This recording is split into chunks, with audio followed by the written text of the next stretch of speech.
गांव में पीपल के पेड़ के नीचे एक 30 रुपए में भरपेट खाने का ठेला लगा था, जहां लोग चाव से खाना खा रहे थे और कुछ 21-22 साल के लड़के बैठकर पढ़ रहे थे। अक्षय खाना परोस रहा था। ग्राहक तारीफ करते हुए खाना खा रहे थे। अरे वाह मेरे शेर बेटे, तूने तो कमाल कर दिया। भला 30 रुपए में इतना लजीज खाना कहाँ मिलेगा, वो भी भरपेट। सही कहा। ये कड़ी पकौड़े, पनीर आलू की भुजिया, रोटी चावल के साथ साथ अचार, रायता और सलाद। वाह भाई, ऐसी थाली तो शहर में भी न मिलती 30 रुपए में। मगर अक्षय, इससे भी महान काम तो गरीब बच्चों को निःशुल्क शिक्षा देकर कर रहा है। हम गरीब गांव के किसान तो नहीं पढ़ पाए, लेकिन अगर हमारे बच्चे पढ़ लेंगे तो गांव सुधर जाएगा। ये सब आप लोगों का आशीर्वाद है दादाजी। मेरा लक्ष्य ही गांव को सस्ता भोजन और निःशुल्क शिक्षा देना है, ताकि हमारा नारायण गांव गुलामी की मानसिकता से बाहर आकर विकास कर सके। ओए ना कर मित्र, ना कर। इतना तगड़ा विकास ना कर भाई कि भगवान का प्रकोप सीधा नारायण गांव पर टूट पड़े। सभी ने चौंकते हुए आवाज की तरफ देखा। सामने गांव का मुखिया शंकर लाल दुर्जन पहलवान के साथ खड़ा था। ये क्या बोल रहे हैं मुखिया जी? कैसा भगवान का प्रकोप? भले मानुस, अब तू खुद सब कुछ बताएगा या फिर मैं तेरा भांडा फोड़ करूं? अक्षय मुखिया की बात सुनकर काफी घबरा गया। वो मैं ये झूठ है। तभी गांव का दुर्जन पहलवान लटपटकते हुए बोला, अरे ये चूहा क्या बताएगा, मैं बताता हूँ सबको। इसके मिलावटी गंदे खाने का भांडा फोड़ होने के बाद सारे पैसे तो हरजाना भरने में खत्म हो गए। फिर इसने गरीब बच्चों को पढ़ाने की आड़ में अपने गांव के पवित्र मंदिर के दान पात्र से रुपए चुराए और फिर से अपना गोरख धंधा शुरू कर दिया। क्या सबूत है इस बात का? हाँ? हम कैसे मान ले भाई, बताओ। दुर्जन ने अपने स्मार्टफोन में सभी को इस घटना की वीडियो दिखाई, जिसमें साफ साफ नजर आ रहा था कि अक्षय आधी रात के वक्त मंदिर के दान पात्र से पैसे निकाल रहा है। हैं? ये तो सच में चोर है। इसे सबक सिखाना ही होगा। सभी गुस्से भरी नजर से अक्षय को देखने लगे और उस पर टूट पड़े। अक्षय अपनी सफाई में कुछ बोल ही नहीं पाया। अरे मारो इस पापी को, शहर जाकर कुछ ज्यादा ही पढ़ लिया इसने। गांव के मंदिर में चोरी हम बिल्कुल भी बर्दाश्त नहीं करेंगे। इसकी हड्डी पसली एक कर दो। इसकी हिम्मत कैसे हुई हमारे पवित्र मंदिर में चोरी करने की? हमने सर के बारे में ऐसा नहीं सोचा था। ये तो बिल्कुल गलत किया इन्होंने। कुछ ही देर में गांव के मुखिया ने पुलिस को बुला लिया था। पुलिस अक्षय को गिरफ्तार करके ले जा रही थी। आज अक्षय के पिता ददन का सिर शर्म से झुक गया था। आज से कुछ महीने पहले नारायण गांव में रहने वाला ईमानदार किसान ददन अपने घर के बाहर लकड़ियां काट रहा था। तभी उसका इकलौता बेटा अक्षय वहां आते हुए बोला, ये देखिए पिताजी, मैंने पूरे जिले में टॉप किया है। ये टॉप का होता है बेटा? अरे मेरा मतलब, मेरा पूरे जिले में सबसे ज्यादा नंबर है। इतना किसी के भी नहीं आए हैं। हाँ, अरे वाह बेटा, ये तो खुशी की बात है। पर इससे क्या होगा? इससे मुझे अच्छे कॉलेज में दाखिला मिलेगा पिताजी, और मैं अच्छी नौकरी करके आप लोगों के लिए, इस गांव के विकास के लिए बहुत कुछ कर पाऊंगा। अरे वाह बेटा, ये तो बड़ी अच्छी बात है। इसका तो जश्न होना चाहिए। हाँ। कुछ ही देर में अक्षय को कंधे पर बैठाकर ढोल नगाड़ों के साथ पूरे गांव में घुमाया जा रहा था और ददन गांव में लड्डू बांटता हुआ आगे आगे चल रहा था कि तभी सामने से दुर्जन पहलवान लटपटकते हुए आकर बोला, अरे ये का तमाशा लगा रखते हो ददन चचा, लॉटरी वॉटरी तो नहीं लगी? अरे नहीं दुर्जन पहलवान, हमारा बेटा पूरे जिला में टॉप किया है, टॉप। अरे उससे क्या होगा? अरे उसे सबसे बड़े कॉलेज में दाखिला मिलेगा। हाँ देखना। ये देखो, पढ़ाई के बाद फिर पढ़ाई। अरे कुछ ढंग का काम करने बोलो इसे, जिससे 4 पैसे की आमदनी हो। का डिग्री विग्री के चक्कर में पढ़कर अपनी जिंदगी खराब कर रहा है। हाँ, अरे दुर्जन भैया, ये पढ़ाई है जिससे गांव का विकास हो सकता है, समझे? अब वैसे ये बात आपकी मोटी बुद्धि में नहीं आने वाली। अक्षय की बात पर गांव वाले हंसने लगे और दुर्जन गुस्से से लाल पीला होकर वहां से चला गया। कुछ दिन बाद अक्षय अपने घर के बाहर उदास बैठा था। तभी ददन ने आकर उससे पूछा, क्या हुआ बेटा, ऐसे मुंह लटकाए क्यों बैठे हो? कुछ नहीं पिताजी, मैंने शहर के सारे कॉलेजों में पता किया, हर जगह बहुत पैसे मांग रहे हैं। अब 1 लाख सालाना कहाँ से भर पाएंगे हम? अरे तू चिंता मत कर बेटा, मैं तुझे अच्छे कॉलेज में दाखिला दिलवा कर रहूंगा। अगर तू पढ़ना चाहता है तो पढ़, मैं नहीं चाहता तू भी गांव के लड़कों की तरह आवारा घूमे। ददन उसी शाम गांव के मुखिया शंकरलाल के घर पहुंचा, जहां उसे देखकर शंकरलाल बोला, अरे आओ आओ ददन, सुना है तुम्हारे बेटे ने जिला टॉप किया है। भाई वाह, चलो किसी ने तो हमारे गांव का नाम रोशन किया। अरे सब आप लोगन का आशीर्वाद है मुखिया जी, मैं भी आपसे उसी बारे में बात करने के लिए आया था। अरे कहो कहो, बेफिक्र होकर कहो ददन भाई। मुखिया जी, वो अक्षय अच्छे नंबरों से पास तो हो गया है, लेकिन शहर के बड़े कॉलेज में उसका दाखिला करवाने के लिए 1 लाख रुपए की जरूरत थी। अगर आप मदद कर देते तो बड़ी कृपा होती। फिर जैसे ही अक्षय की नौकरी लगेगी ना, मैं आपका पाई पाई सब चुका दूंगा। हाँ। अरे ददन भाई, तुम भी कैसी बातें करते हो? तुम्हारा बेटा मतलब मेरा बेटा, तुम बेफिक्र पैसे ले जाओ। मगर क्या मुखिया जी? अब वो इस साल फसल का हाल तो तुमने भी देखा, बजट थोड़ा टाइट है। अब मैं भी कहीं से इंतजाम करूंगा, इसीलिए ब्याज 2 गुना लगेगा। दुगने ब्याज का नाम सुनकर ददन पहले तो चौंक पड़ा, फिर बोला, अब कोई बात नहीं मुखिया जी, मैं भरूंगा कहीं न कहीं से, पर इस वक्त अब आप मुझे पैसे दे दीजिए। मुखिया ने तिजोरी से निकालकर ददन को पैसे दिए। वो चला गया। पीछे से मुखिया का मुंशी चमनलाल बोला, मुखिया जी, ये आपने क्या किया? अरे इन गांव वालों के बच्चों को पढ़ने में इतनी मदद करोगे तो ये सब आपसे ज्यादा ताकतवर बन जाएंगे। आपके दादा परदादा ने भी इस बात का ध्यान रखा था। हाँ। अरे किसने कहा मैंने ये पैसे इसके बेटे को पढ़ने के लिए दिए हैं? अरे इसका बेटा शहर में चैन से तब पढ़ पाएगा ना, जब मैं उसके बाप को गांव में चैन से जीने दूंगा, यानी दोगुना ब्याज भी लूंगा और बाप को टेंशन देकर बेटे की पढ़ाई भी खराब कर दूंगा, समझा? अरे वाह सेठ जी, यानी एक तीर से 2 शिकार। उधर दूसरे दिन पैसे पाकर अक्षय जाने के लिए तैयार था। तू मेरी आंखों का तारा है बेटा, तुझे ऐसे जाने देने का तो मन नहीं कर रहा, मगर तुझे भेजना ही पड़ेगा। खैर, हुआ जाकर मन लगाकर पढ़ाई करना, और जब कुछ दिनों की छुट्टी मिले ना तो घर जरूर आ जाना बेटा। मेरा आशीर्वाद हमेशा तेरे साथ है। हाँ, आप रोइए मत पिताजी, बस कुछ ही दिनों की तो बात है। मैं अच्छे से पढ़ाई करके अच्छी सी नौकरी कर लूंगा, फिर आपको भी अपने साथ रखूंगा। कुछ देर के मिलन मिलाप के बाद अक्षय चला गया।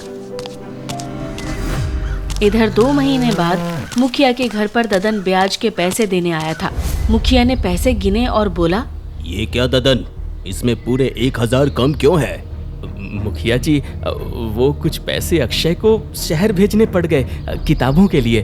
वैसे मैं दिन रात मेहनत कर रहा हूँ, 1-2 दिन में आपका ये 1000 भी दे दूंगा। इसीलिए मैं तुम निकम्मों को पैसा नहीं देता। अरे जब पहले ही बोला था ना कि दुगने ब्याज समय पर लूंगा, तो समझ नहीं आया था क्या? मैं कुछ नहीं जानता, या तो ये 1000 अभी दो, वरना 2 दिन बाद इसके भी 2 गुने पैसे लूंगा, समझे? ऐसा अनर्थ मत करिए मुखिया जी, मैं इतने पैसे कहाँ से लाऊंगा? मैं कुछ नहीं जानता, बस मुझे चाहिए। अब दफा हो जाओ। ददन फिलहाल दुखी मन से वहाँ से चला गया। उधर अक्षय के कॉलेज में अक्षय प्रिंसिपल के ऑफिस में खड़ा था। प्रिंसिपल अक्षय का रिपोर्ट कार्ड देखते हुए बोले, ये क्या अक्षय, पहले महीने में 100 में से 97 मार्क्स और इस महीने सिर्फ 48? अब ये चक्कर क्या है? अचानक तुम्हारी पढ़ाई इतनी डिस्टर्ब कैसे हो गई? कुछ पर्सनल प्रॉब्लम है सर, मैं कोशिश कर रहा हूँ कि जल्दी अपनी परफॉर्मेंस सुधार लूं।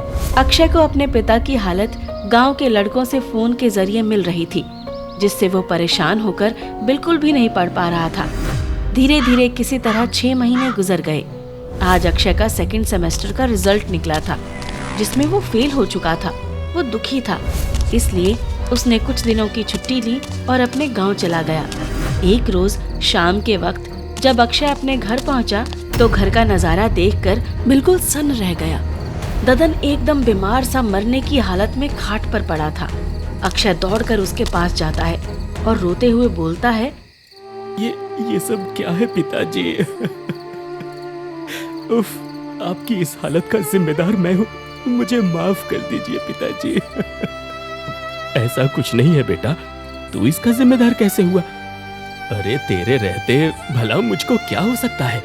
मैं बिल्कुल ठीक हूँ, बस तू मन लगा कर पढ़। मैंने तो वो बस मुखिया के पैसे जल्दी लौटाने के चक्कर में ज्यादा मेहनत कर ली और बीमार पड़ गया। मैं जल्दी ठीक हो जाऊंगा, हाँ घबरा मत। अक्षय का चेहरा कठोर हो गया। उसने अपने आंसू पोंछते हुए कहा, नहीं पिताजी, अब सबसे पहले मैं इस मुखिया के पैसे लौटाकर इसके मुंह पर तमाचा लगाऊंगा, फिर किसी और चीज के बारे में सोचूंगा। पर बेटा तू क्या करेगा? मैं धंधा करूंगा, गांव में लोगों को सस्ता खाना दूंगा और उसके साथ साथ गांव के लड़कों को शिक्षित करूंगा, ताकि मेरे जैसे कई अक्षय इकट्ठे होकर मुखिया और दुर्जन जैसे लोगों को सबक सिखा सकें। ददन ने काफी समझाया, मगर अक्षय ने फैसला कर लिया था कि वो गांव को भूख और अशिक्षा से मुक्ति दिलवा कर रहेगा। अक्षय ने कुछ पैसों का इंतजाम करके गांव में 30 रुपए में भरपेट खाने का धंधा शुरू किया, जिसका विरोध सबसे पहले मुखिया और दुर्जन पहलवान ने किया। अरे ये देखो, गया था शहर पढ़ने, यही पढ़कर आया है ददन का लौंडा। अरे ये बंद कर अपना घटिया सस्ता खाने का धंधा, इसे खाकर लोग बीमार पड़ जाएंगे। मेरा खाना कहीं से भी घटिया नहीं है मुखिया जी, मैंने गांव में सभी को खिलाया, लोगों ने बहुत तारीफ की। अब इन्हें आपके महंगे अनाज से सस्ता मेरा खाना मिलेगा। मुखिया और दुर्जन अक्षय की खिलाफत करते रहे, मगर गांव वालों ने अक्षय का समर्थन किया। नहीं मुखिया जी, आपके दिए हुए अनाज से तो सस्ता पड़ रहा है अक्षय का खाना। हाँ, और आपको कोई अधिकार नहीं है कि ये ठेला बंद करवा दे। हम तो यहीं खाना खाएंगे, देख लूंगा, तुम सबको देख लूंगा। चल रे दुर्जन, जब ये ऐसा घटिया खाना खाकर बीमार पड़ेंगे ना, तब खबर लूंगा मैं। मुखिया और दुर्जन वहाँ से चले गए। इधर देखते ही देखते अक्षय का धंधा चल निकला। अच्छी आमदनी से उसने अपने पिता की सेवा की, जिससे वो स्वस्थ हो गए। अब वो समय से मुखिया का ब्याज और मूलधन भी लौटाने लगा। साथ ही साथ गांव के बच्चों को इकट्ठा करके उन्हें पढ़ाने भी लगा। अक्षय की तरक्की मुखिया को फूटी आंख नहीं सुहा रही थी, इसलिए जलन के कारण उसने काफी कोशिश के बाद गांव में फूड इंस्पेक्टर को बुला लिया था। अच्छे से जांच करिए साहब, ये लड़का 30 रुपए में भरपेट खाने के नाम पर क्या कचरा खिला रहा है। जाओ रे, इसके ठेले के नीचे रखे कच्चे माल को बाहर निकालो। फूड इंस्पेक्टर खड़ा था और मुखिया के आदमी लपक कर अक्षय के ठेले से सामान निकालने लगे, जो चोरी छिपे रात में ही वहाँ मुखिया के जरिए रखवा दिया गया था। अरे राम राम राम, हफ्ते भर की बासी दही, बेसन में मिलाने वाला पीला जहरीला रंग, बासी कच्ची सब्जियों पर दौड़ते कॉकरोच। हे भगवान, आप खुद देखिए साहब, ये लड़का गांव वालों को क्या जहर खिला रहा है। ये सब झूठ है, मैं रोज नया माल इस्तेमाल करता हूँ, चाहे तो आप गांव वालों से पूछ लीजिए साहब। वो तो ठीक है अक्षय, पर ये सब तुम्हारे ठेले से ही बरामद हुआ है, अब मुझे कार्यवाही तो करनी पड़ेगी। अक्षय ने फूड इंस्पेक्टर को बहुत समझाया, मगर फिर भी बासी और गंदे खाने के नाम पर उसका 25,000 का चालान हो गया। अक्षय मुखिया के जाल में फंसकर एक बार फिर बर्बाद हो चुका था, इसलिए रात के वक्त वो गांव के मंदिर की ओर चला गया और अकेले शांति में बैठकर रोने लगा। अगले कुछ दिन तक अक्षय कहीं भी नहीं दिखाई दिया, जिसका जश्न मुखिया और दुर्जन मना रहे थे। देखा दुर्जन पहलवान, इसे कहते हैं दिमाग। मगर मुखिया जी, अगर ये बाप बेटे दोनों गायब हो गए तो आपके पैसे कौन देगा फिर? अरे उसकी फिक्र नहीं है, मैंने उनकी जमीन के कागज पहले ही थाने में जमा करवा दिए हैं। जैसे ही ये दोनों फरार या दिवालिया घोषित होंगे, जमीन अपने आप मेरे नाम हो जाएगी। हाँ। तभी वहाँ मुंशी चमन लाल भागता हुआ आया और बोला, अरे गजब हो गया मुखिया जी, अक्षय ने फिर से अपना ठेला जमा लिया और इस बार तो और अच्छा खाना और सुविधा दे रहा है, साथ ही साथ शहर से लाइसेंस भी बनवा लाया है। हाँ। दोनों भागते हुए गए और जाकर देखा कि बात बिल्कुल सही थी। मुखिया ने हाथ मलते हुए कहा, बात तो मुंशी की सही है, मगर इस बार इस चूजे के पास पैसे कहाँ से आए? हाँ। अरे आप टेंशन ना लो मुखिया जी, मैं इसका पता लगा कर ही रहूंगा। इस बार अक्षय के ठेले पर जोरदार तड़के वाली कढ़ी और बेहतरीन पनीर की सब्जी थी, वो भी भरपेट, मात्र 30 रुपए में। साथ ही साथ उसने गांव के बच्चों को पढ़ने के लिए मोबाइल फोन और किताबें भी दी थी। सभी खुश थे। वाह मेरे बेटे, आज मुझे सच में तुम पर गर्व है। तूने गांव में सस्ता भोजन और निःशुल्क शिक्षा का सपना पूरा कर दिखाया। उधर एक शाम मुखिया के घर पर दुर्जन पहलवान भागा भागा पहुंचा। मुखिया जी, कहाँ छिपकर बैठे हो? क्या हो गया दुर्जन, इतना क्यों उछल कूद रहा है? तेरी सगाई सेट हो गई क्या? अरे नहीं मुखिया जी, मेरे उछलने की वजह दूसरी है। ये देखो, मैं एक वीडियो लाया हूँ जो मंदिर वाले खंभे के सीसीटीवी का है। देखो देखो, अरे देखो तो सही, इसमें क्या नजारा है। मुखिया ने देखा तो उसकी भी आंखें चमक उठी। उसने शैतानी हंसी हंसकर कहा, अरे बस इसमें थोड़ा फेर बदल करना पड़ेगा और काम बन जाएगा। उस वीडियो को देखने के बाद लोगों ने अक्षय को पीटा और पुलिस के हवाले कर दिया। ददन का सिर शर्म से झुक चुका था। पुलिस अक्षय को जेल लेकर चली गई। अगले दिन थाने में गांव के लोग इकट्ठा थे। सामाजिक मुद्दा था, इसलिए इंस्पेक्टर सबके सामने अक्षय का बयान ले रहा था। तो तुम मानते हो कि तुमने मंदिर के दान पात्र से पैसे चुराए? मैंने आपको पहले भी बताया था इंस्पेक्टर साहब, मैंने दान पात्र से पैसे लिए मगर चुराए नहीं है। अच्छा, तो क्या दान पात्र तेरे बाप की जागीर है जिसमें से तू जब चाहे पैसे निकाल ले? अक्षय कुछ बोल पाता तब तक वहाँ एक आवाज गूंजी। सही कहा मुखिया जी, ये उसके बाप की ही जागीर है। सभी ने देखा मंदिर में रहने वाले पूज्य संत प्रेम पूज्य महाराज थाने में पधारे थे। उन्हें देखकर सभी उनके पैर छूने लगे। फिर महाराज जी ने कहा, मुखिया जी, वो परम पिता परमात्मा हम सबका बाप ही तो है। अगर अच्छी सोच से हम उसके दान पात्र से पैसे लें तो ये चोरी नहीं कही जाएगी। वैसे भी उस रात अक्षय को पैसे निकालने की अनुमति मैंने ही दी थी। अगर मंदिर के पैसे से गरीब नागरिकों को भोजन, निःशुल्क शिक्षा और इलाज मिले तो मंदिरों के धन का इससे उत्तम सदुपयोग भला क्या हो सकता है। ईश्वर सदैव ऐसी व्यवस्था से खुश होते हैं। मंदिर में दान पात्र ही इसीलिए होते हैं, नहीं तो भला हमारा क्या सामर्थ्य कि हम भक्ति के अलावा ईश्वर को कुछ दे सकें। वो तो ठीक है महाराज जी, लेकिन वो पैसा सामाजिक था, उस पर आपका या किसी और का कोई अधिकार नहीं है। हाँ, ये बात तो मैंने इस बालक को बताई थी कि इसे ऋण समझकर ले सकते हो, फिर वापस भी करना होगा। अब तक ये 3 हिस्से दे चुका है, बस एक बाकी है, वो भी दे देगा। अब गांव वाले इस बालक के लिए इतना तो कर ही सकते हैं, जहां ये सभी के लिए बहुत कुछ कर रहा है। महाराज की बात सुनकर गांव वाले अपने किए पर शर्मिंदा थे। फिर सभी के और महाराज जी के कहने पर इंस्पेक्टर ने अक्षय को छोड़ दिया, जिसका विरोध मुखिया ने किया। ये गलत है, ये सब मिले हुए हैं इंस्पेक्टर साहब, सभी को गिरफ्तार कर लीजिए। अब मेरा मुख न खुलवाइए मुखिया जी तो अच्छा हो, नहीं तो मंदिर की अष्ट धातु की मूर्ति, बड़े पीतल के घंटे और शहर के सेठों से मिलने वाले पैसों का हिसाब आप दे नहीं पाएंगे। मुझे सब पता है कहाँ क्या रखा है। महाराज जी की बात सुनकर मुखिया सकपका गया और अपने साथियों के साथ वहाँ से भाग खड़ा हुआ। इधर अक्षय महाराज जी के चरणों में गिरकर उनका धन्यवाद करने लगा।